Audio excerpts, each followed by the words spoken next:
দর্শক, ঈদ কেনাকাটার খবর জানাতে ময়মনসিংহ থেকে সরাসরি যোগ দিচ্ছেন আমাদের সহকর্মী সুলতান মাহমুদ কনিক।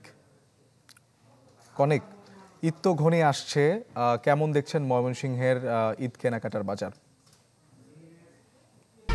1, 2, 3 ঢাকায় জমি জিতে নিন 100% ক্যাশব্যাক সহ 20 কোটি টাকার পুরস্কার।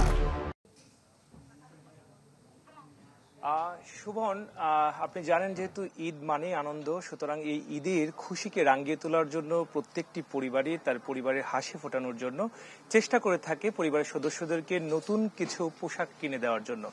যে কারণে এখন রোজার প্রায় শেষ সময় বলা চলে যে আর কয়েকদিন রয়েছে, সেই সময়টাতে কিন্তু শেষ সময়ের যে কেনাকাটা, সেই কেনাকাটায় ব্যস্ত সময় কিন্তু পার করছেন মানুষজন। যার স্বাদ আছে, অনেকে তাদের সাধ্য মতো অনুযায়ী তারা কিন্তু পোশাকগুলি, পছন্দের যে পোশাক সেগুলি কিন্তু কেনার চেষ্টা করছেন। আমরা দেখেছি যে অনেকে যাচ্ছেন ফুটপাতে, অর্থাৎ অনেকে যাদের স্বাদ আছে, অনেকের সাধ্য নেই, তারা সমন্বয় করার জন্য কিন্তু ফুটপাতে যাচ্ছেন এবং সেই ফুটপাতে গিয়ে তারা তাদের এই পছন্দ মতো কাপড়গুলি অনেকে কিনে দেওয়ার চেষ্টা করছেন। দ্রব্যমূল্যের এই ঊর্ধ্বগতির বাজারে অনেকে কিন্তু হিমশিম খেতে হচ্ছে। আমরা অনেকের সাথে কথা বলার চেষ্টা করেছি, অনেকে জানিয়েছেন যে তাদের পরিবারের মুখে কিছুটা হাসি ফোটানোর জন্য, বিশেষ করে সন্তানরা যারা আছেন তাদের মুখে হাসি ফোটানোর জন্য তারা সর্বোচ্চ চেষ্টাটুকু করে থাকেন যে একটি নতুন পোশাক যেন অন্ততপক্ষে কিনে দেওয়া যায়। সেই জায়গা থেকে তারা চেষ্টা করছেন।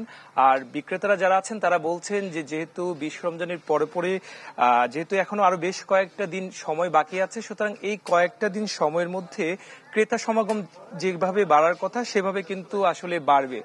আর দুপুরের পরপরই কিন্তু মেগামলগুলিতে কিন্তু যথেষ্ট পরিমাণে ক্রেতা সমাগমের ভিড় বাড়ে এবং সন্ধ্যার পরে শহরাঞ্চলে যে সকল মানুষজন আছেন তারা কিন্তু প্রচুর পরিমাণে কেনাকাটা করে থাকেন বলে আমরা জানতে পেরেছি।